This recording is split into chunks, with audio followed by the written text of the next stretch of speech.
I send a big shout out to all of our brothers and sisters out there in social media land. This is indeed a great day to be alive. It's the day the Most High Heavenly Father have made. We should rejoice and be glad in it. Now we're getting ourselves ready to for this evening. The community event. Put down the guns, put on the skates, / no child in the park without skates. Now, this is the finality of the distributing of the skates until next spring when we start it back up. We'll keep doing the same thing. We want the parents to understand, hey, if your children have received skates this year, they will not receive none next year. You got to teach your children how to be responsible for their stuff, how to take care of their skates. It's going to be time to skate again. They don't want to be leaving their skates outside, getting messed up or losing one of the skates, this or that or the other. So they're going to have to be able to take care of their things. So we got brothers and sisters, like I say, shouts out to all of our brothers and sisters that are throughout the country. Many of our brothers and our brothers and sisters in Kansas City, Missouri. We have brothers and sisters that are throughout the country that always respond when we are trying to do something that's of a righteous nature. They always respond. So we want to tell them thank you. Right now we're about to go into phase number 2 as we get these children ready for the fall. We know that they're going to have to be on that bus stop. We know that they got to go out there for recess. We want to make sure that they got warm socks on. We want to make sure that they got skull caps on. We want to make sure that they got gloves. Now, the parents are responsible for buying the children clothes, buying the children shoes, buying the children coats and things like that. But when you're a single parent, being single can get real expensive when you got 2 or 3 children. You might only be able to afford those necessities, those main ingredients.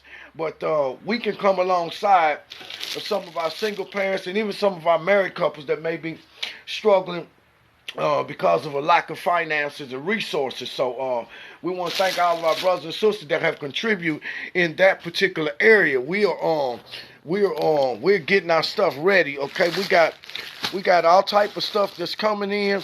I have a major shipment, a major order coming in, but the people called me yesterday saying that they had to cancel the order because some of the products had been discontinued.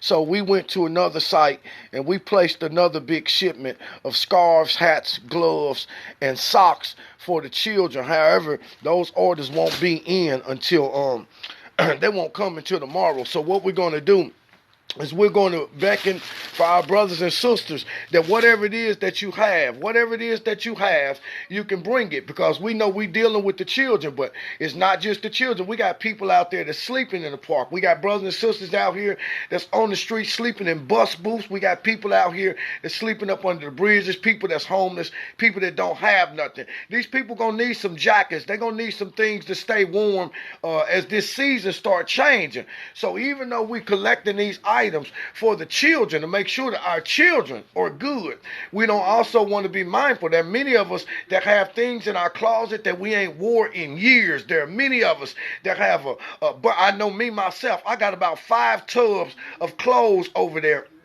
that I ain't even opened up a tub in 2 or 3 years. So all of those things gonna be coming with us to the park in these days to come.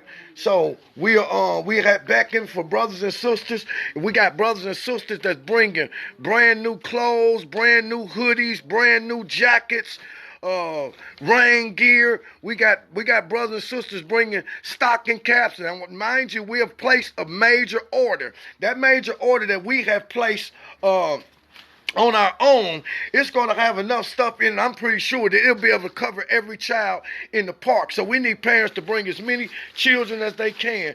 We have brothers and sisters that are bringing. This is a big package of socks, and as you see, we have plenty of items that are coming in. We got the gloves coming in. We got boxes of toothpaste, hygiene products. If you can bring hygiene products or anything else, this ain't nothing off limit. Whatever you can find your hand to do, if you look in your life, you say, you know what, the Lord done blessed me this much in this area. I can afford to do this. I wouldn't care what it was. I wouldn't care if it was jeans, if it was shoes, shoes, whatever it is. We got some brothers and sisters out here that can use all of those things. So we're not going to be, none of those things going to be off limit. Okay, but right now we still want to be mindful because we want those children. I tell people the story all the time. How when we used to have to go out, I used to have to shovel the snow, and I used to have to put socks on my hand. But the first thing I had to do is I had to go through the house and be able to find a pair of socks. You see, my daddy was remarried in a family of 5. And then here come me and my brothers and sisters after my mother had died. I'm the baby out of everybody. So you're talking about the youngest out of 11. By the time it got down to me, it was nothing left. And I couldn't fit nothing. I couldn't get no hand-me-downs from my other brothers and sisters because I was the baby. And I didn't have a lot of those things that the normal children, or the average children will have. Never had a stocking cap of my own. Never had a pair of gloves that was tailor-made for me and for my own. Never had a drawer where I can go in and get socks. Never had a bed to sleep in. Only thing I ever knew was the floor. Never had none of those things. It didn't mean that my father didn't love us. It didn't mean that. It just means that the money didn't go as far as they would have liked it to go to be able to extend and take care of all of the children. And it's still the same way right now. We want to bring some self-awareness to our brothers and our sisters. When we start doing this community event, it wasn't just about skating. It was about put down these guns and drop this casket first. Then it's about no child being left behind, but all the children be able to participate in the same thing. And now it start getting a little bit personal as we start looking at the life that we live. Everybody's kid is not in a place to where they can be provided for.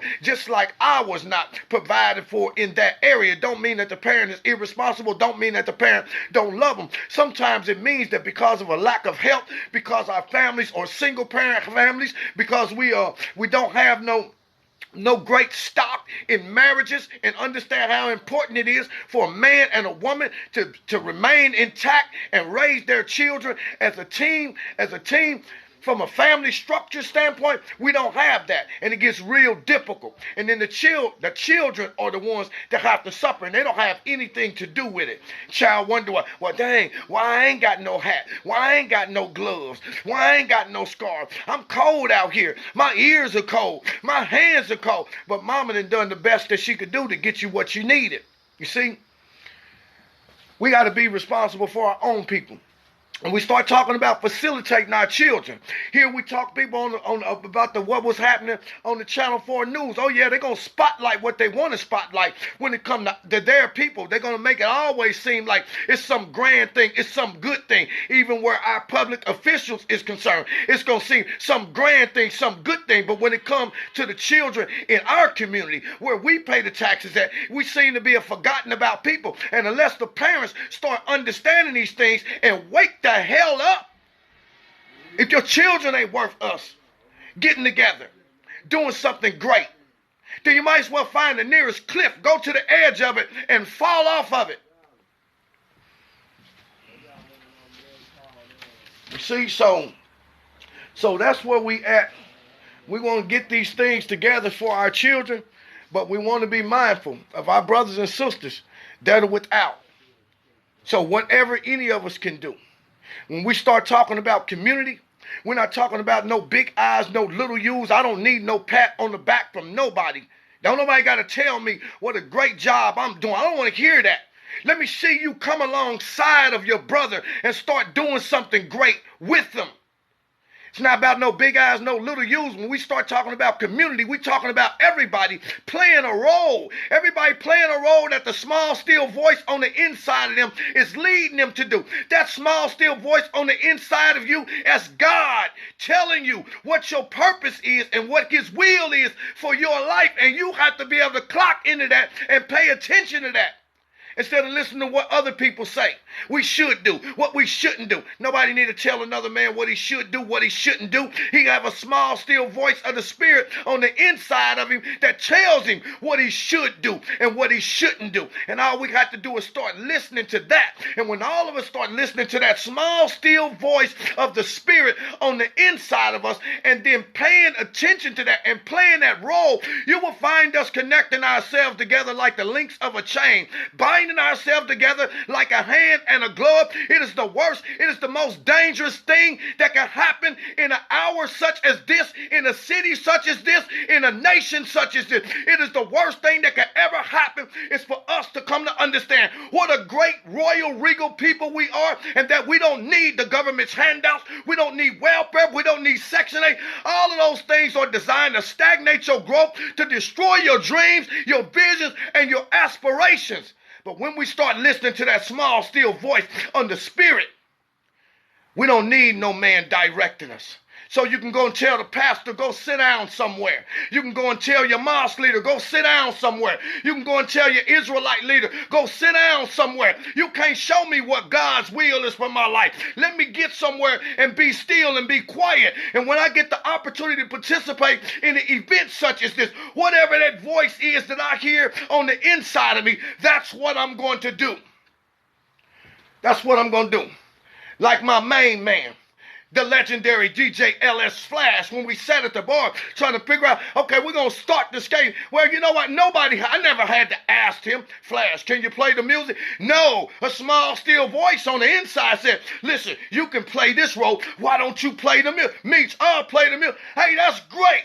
Nobody had to tell L.A. Dog, hey, man, I'm going to cook hot dogs for the children. Nobody had to tell none of the other brothers, hey, I'm going to make sure that the tables move. I'm going to make sure that the floor is clean. I'm going to make sure that the children got this. I'm going to make sure that I bring water and ice every week. Hey, let's get some community shirts together so that we can walk around and look and be organized. Them things were not my ideas. It's a small, still voice on the inside of all of us. And when that small, still voice on the inside starts speaking to you, that is the role that you are meant to play. Not just in this community event, but in life. So we gonna get it, baby.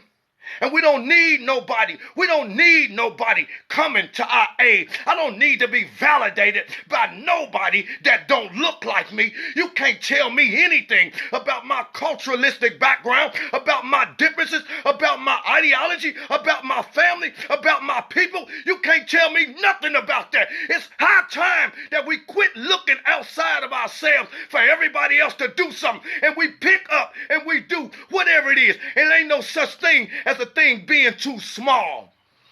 There's no such thing. Because little becomes much when we put it in the master's hand. And we are not to despise small beginnings. A lady said, well, I'd like to contribute, but I only got $2. Well, that reminds me of a story of the widow in the Bible that only had 2 pennies, and it was all that she had. And her 2 pennies became greater than somebody who had a lot that gave out of their abundance. She gave everything that she had. There is no such thing as too small. Because the fulfillment is going to come from the inside. And when we start listening to that, then God shows us how powerful we are. We are powerful. It's time to let Mr. Hyde out. It's time to let Mr. Hyde out. Come on, Dr. Jeckles.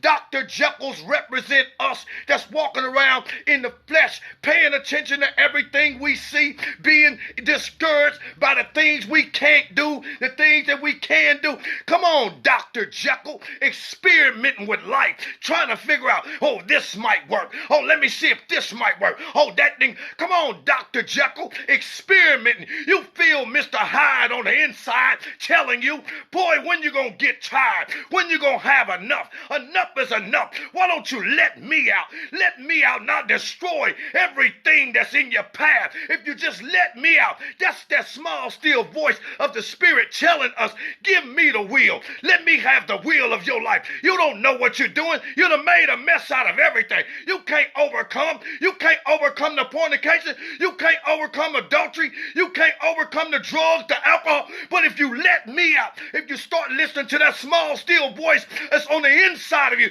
he said, if you let me out, I'll destroy everything that's coming against you. I'll prepare your mind to make you be able to see any systematic scheme that your enemies are setting up against. He said, if you let me out, I'll show you how to give righteous instruction to your children. And not only that, I'll lead you to the places that your father said. He owned the cattle on 1,000 hills. All the silver and gold is his. You're talking about broke. We don't have enough. stuff. Everybody else gets something from the government, but we don't get nothing. Well, Mr. Hyde is saying, let me out. Let me out, and I'll lead you to mountains of gold and silver. I'll lead you to places where there won't be no lack at all. We got to let Mr. Hyde out. Mr. Hyde represents the spirit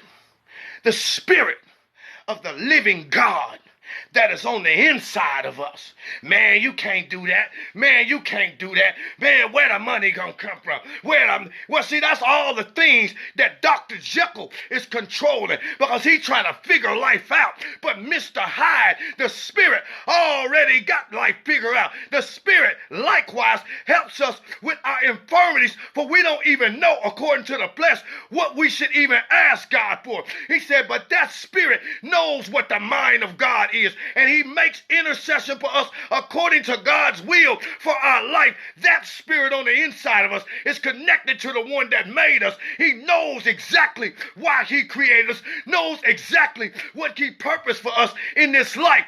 We just have to start listening to it. Say you want up? Let's get it. So, this is the beginning. This is the beginning. This is the beginning. We got scarves. We got socks. We got boxes we ain't even opened up yet. We got toothpaste. We got hygiene products. We got gloves. We got more socks. We got children's little books and stuff. We got stuff for grown people. We got sweaters. We got stocking caps. We got all of these things, and we are yet to do even greater. As our brothers and sisters understand that as freely as God have given to each one of us, freely we shall become givers to each other. You say you want to turn things around. You say you want to turn the condition or the plight of our people around. Oh, that's a simple matter to do that. It's a simple matter to do that. All we have to do is start looking in the mirror. And when I'm talking about looking in the mirror, I'm not talking about looking in this mirror right here. I'm talking about looking in the mirror when I come face to face with the needs of my brother. I am in the mirror. If he ain't looking like me, if he ain't dressed like me, if he ain't in the same condition that I'm in, that's me that I'm looking at. We want to turn things around. We can turn them around. And we don't need no outside influences or outside entities to do it. It's our responsibility to care for our own people. And if you have a mindset that tell you, oh man, people ain't never gonna change. I wonder if God felt that way about you. He probably would have killed you long time ago. Shouts out to you, Super Mario. Shouts out to you. If God felt like that, he probably would have killed you a long time ago. How is it that you still sucking air that don't belong to you, walking around in a world that don't belong to you, eating food that don't belong to you, living in houses that didn't belong? How you gonna have that type of mindset? Well, ain't nobody gonna change, and you still becoming a benefactor of all of God's goodness, but you got this rot gut mindset when it comes to your brother who is really yourself. If that's what you're saying about yourself, you see? So we're gonna do that. You talk about commandment keepers. You know what I mean? When you start looking at the commandment, you're looking at a mirror. Thou shalt not kill. You look in the mirror. Would you kill yourself? Thou shalt not bear false witness or lie on your brother. When you get in the mirror, would you lie on yourself? Thou shalt not covet thy neighbor's house. You shouldn't be jealous of it. Would you be jealous of yourself? All of these things God's telling you what you shouldn't do is directly related to how we treat each other. And that is where our greatness come from. And one of the reasons why we are continuously in the condition that we are in is because we get so preoccupied with doing what other people are doing who are not us. And we have forsaken our own responsibility, really meaning that we have forsaken one another. So when you get your money and you want to go to Lee Summit, you want to leave the rest of your people behind when you got a responsibility to whatever good thing that God give you to produce in this world. You ought to go back into the same camp that you came out of and raise your brothers and your sisters up. I'm not going to be mad at nobody.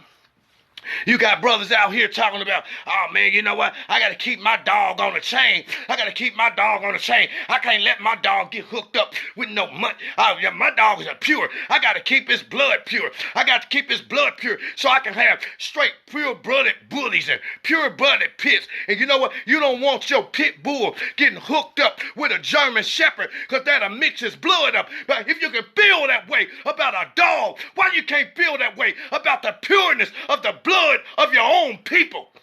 You don't feel that way about bringing mutts into the world. You don't feel that way about that. Don't feel that way about that. You can feel that way about a dog. Oh, I got to keep his blood pure. I got to keep his blood pure. But when it come down to our family structure, oh, let go out the window. And it'd be no different if you went out here and let your pit bull lay down and produce a pit chihuahua. You won't like that. You can't get no money because you feel like that you done tampered with the value of his life. Well, how much more do you think that you have tampered with the value of the life of your people? When you go out and do these things. And if you can feel that way about the animal kingdom and about a dog, you should be able to feel that way about your own people and your own bloodline. Oh yeah, when we bind ourselves together as a hand to glove, we're going to become a wrecking force in this world that the world is yet to see. And the Bible makes it clear that it's going to happen because he said, I will pour my spirit out upon all flesh. Your sons and your daughters shall prophesy. The old men shall dream dreams and see vision. This is the vision of a whole man that come by way of what the Spirit is doing. And just like Elijah told Elisha, come and stop following that dumb mule and that dumb ox and come and follow me and watch the Most High drop a double portion on you to do something great. And that's all that we asking, brothers and sisters. We asking you to come alongside and do something great. Do something great. Get in the habit of practicing. Practice giving. Practice giving. The more you give, the more God gonna give you. The more you give, the more God gonna give you. He gonna make sure that you always have something to give because there's always somebody in this world that has a need for it. But you got a closed fist, you don't want to give nothing.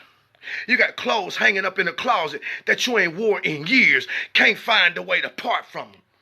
You got shoes just stroll all over the house, can't find a way to part from them. You got thousands, $100,000 in the bank account, can't find a way to depart with 500 or 600, 1,000. You can't find a way to depart with a fraction of a percent of what it is that God has blessed you with freely. And it's all that you ever have. Because ain't no man living his life in this earth. We're going to live until it's time for us to die. And when it's time for us to die, that spirit is going to flow through the cosmos and all the righteous places and explore all the great things that God has done in this world, in this universe. But somebody else's spirit is going somewhere else because they have made this their greatest hope. Brothers and sisters, y'all meet us at the park today. We will have some tubs on hand. We will have some empty tubs on hand. I don't care whatever it is that you can find your hand to do. You get it done. We're going to do the footwork to make sure that it all makes it into the hands of the people that need it. But we need everybody to start playing their part. And we need to get our minds right because we eventually going to deal with these people that are lording over everything in our community. We're going to deal with these city councilmen, these prosecutors, these judges. We're going to deal with these mayors. We're going to deal with every last one of them. But we got to get ourselves in the right place. And we don't need nobody interfering with that until we got our minds right. So we'll see you today at 5 o'clock p.m. Swole Park Bandstand. Drop the Casket Coalition. Drop the Casket Coalition. Community event. Put down the guns. Put on the skates. Slash. No child in the park without skates. Now there's another slash. Slash. No child in the park without the things that they need for wintertime. So meet us there and let's get it done. Peace and blessings be upon all of you.